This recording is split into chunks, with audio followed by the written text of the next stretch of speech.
7 ივლისს ბათუმში დაბადებული 4 ტყუპიდან 3 დაიღუპა. მეოთხე ახალშობილის მდგომარეობა ამ ეტაპზე სტაბილურად მძიმეა.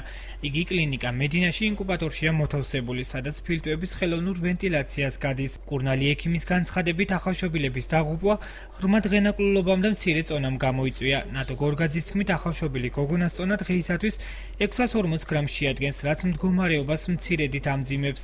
ტყუპების დედის მდგომარეობა ამ ეტაპზე სტაბილურია და იგი ბინაზეა გაწერილი. თავიდანვე მათი მდგომარეობა იყო მძიმე, ძალიან მძიმე, რაც განპირობებული იყო თვითონ ასე ვთქვათ ფილტვების ასე ვთქვათ გაუშლელობით, ღრმა დღენაკლულობით, უკიდურესი უმწიფრობით.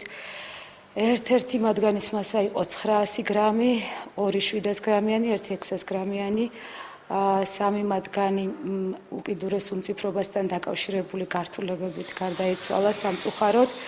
რაც შეეხება მეოთხე ტყუპს, მდგომარეობა ამ ეტაპისთვის რჩება სტაბილურად მძიმე, რაც იმას ნიშნავს, რომ მას ფილტვების მხრივ ჭირდება მხარდაჭერა.